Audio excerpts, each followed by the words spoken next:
Нибилет или бисопролол? Что же все-таки выбрать?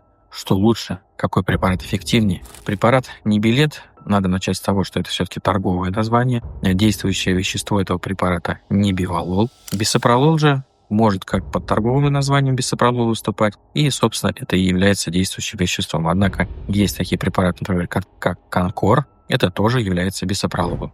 Но сегодня мы говорим в целом о бисопрололе и о препарате Нибилет, в частности, о нибивалоле. Вначале хотелось бы отметить, что оба эти препарата относятся к бета-адреноблокаторам. Они достаточно широко используются в кардиологической практике, зарекомендовали себя на фармацевтическом рынке как достойные и хорошие препараты, но у них есть определенные особенности у каждого из них, которые вы должны, конечно же, знать. Вообще бета-блокаторы, в частности, Нибилет и бисопролол, используются для лечения артериальной гипертензии, для лечения хронической сердечной недостаточности, назначаются при ишемической болезни сердца и при различных нарушениях ритма. Итак, давайте остановимся на механизмах действия. Чтобы не загружать вас сложной медицинской терминологией, постараюсь максимально простым языком вам объяснить. Наверное, из названия вы понимаете, что так как под эти препараты относятся к группе бета-адреноблокаторов, соответственно, они блокируют так называемые вот эти бета-адренорецепторы. Нибивалол, то есть препарат Нибилет, относится к бета-адреноблокаторам третьего поколения, а бисопролол, в свою очередь, относится к бета-блокаторам второго поколения. У Нибилета, в отличие от бисопролола, есть так называемое дополнительное вазодилатирующее свойство, то есть он расширяет сосуды.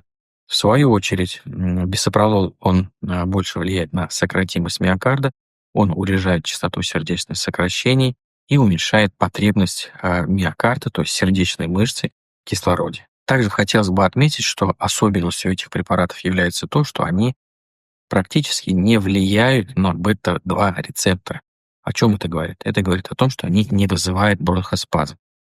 Кто принимал хоть раз бета-блокаторы и вообще с этим препаратами сталкивался, я думаю, вы прекрасно знаете, что одним из основных побочных действий этих препаратов, всех бета-блокаторов, является бронхоспазм. Поэтому пациентам с хронической обструктивной болезнью легких, с бронхиальной астмой, эти препараты, как правило, назначаются с осторожностью, потому что они могут спровоцировать приступ бронхоспазма. Вот эти препараты, бисопролол и Нибилет, то есть нибивалол, они являются высокоселективными бета-блокаторами, то есть характеризуются минимальным влиянием на эти так называемые бета-2 рецепторы, то есть практически не вызывают бронхоспазм.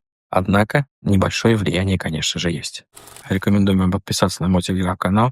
Там регулярно выходят прямые эфиры, где вы можете задавать свои вопросы, на которые я, собственно, на все отвечаю. Поэтому ссылку оставлю в описании. Что же касается фармакокинетики, то есть как этот препарат работает у нас в организме, сейчас вы на экране увидите у себя такую табличку и видите в целом, вот я на нее тоже сейчас смотрю, по сути, препараты очень похожи по своей фармакокинетике. Единственное отличие, что выводится нибивалол, выводится с мочой до 70%, а бисопролол выводится до 50% с мочой и желчью. Только в этом отличие.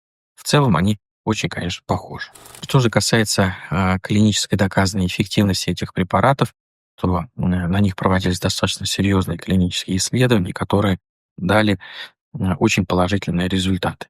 На всех исследованиях, конечно, мы останавливаться с вами не будем, но основные я все-таки назову. Вот, например, у нибивалола проводилось такое исследование, называлось оно Seniors, тоже вы, наверное, на экране сейчас увидите, которое подтвердило снижение смертности и госпитализаций у пожилых пациентов. У бисопролола тоже есть достаточно серьезные исследования, например, такое исследование, как СИБИС-2, которое показало снижение смертности на 34% у пациентов с хронической сердечной недостаточностью второго и четвертого функционального класса. Вдумайтесь только в эти цифры.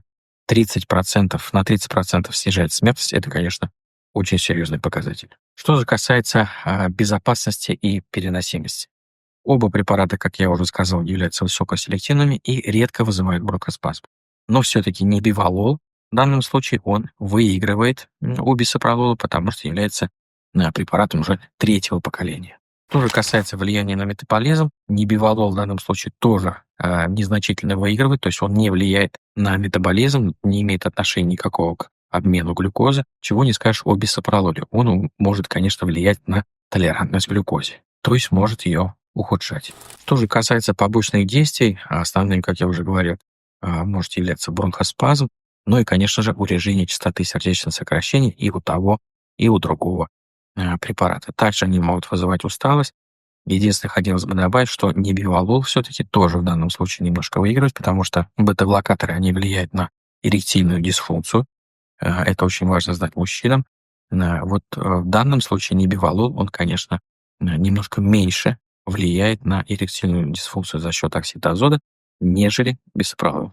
Что касается особых групп пациентов. Если пациент страдает сахарным диабетом, то в данном случае небивалол будет предпочтительней. Если пациент имеет в анамнезе, например, хроническую обструктивную болезнь легких или же бронхиальную астму, то я бы тоже здесь предпочтение отдал, конечно, небивалолу. В заключение хочу сказать, что эти оба препарата, они доказали свою клиническую эффективность. Да, у небивалола несколько при сравнении определенных моментов, положительных, так скажем, моментов, несколько больше, чем у бисопролола. Но хотелось бы сказать, что на бисопрололе все-таки больше, это более изученный препарат, и он все-таки является золотым стандартом лечения хронической сердечной недостаточности, которая сопровождается систолической дисфункцией. Оба препарата себя зарекомендовали. Мы активно ими, как кардиологи, пользуемся в своей ежедневной практике. Все зависит от конкретного клинического случая и от сопутствующих заболеваний. Самое главное правило — самостоятельно себе эти препараты ни в коем случае не назначайте. Обязательно консультируйтесь с кардиологом, консультируйтесь с врачом для того, чтобы выбрать правильный препарат, правильную дозировку с учетом ваших индивидуальных особенностей. Спасибо вам за просмотр и увидимся с вами в следующих роликах.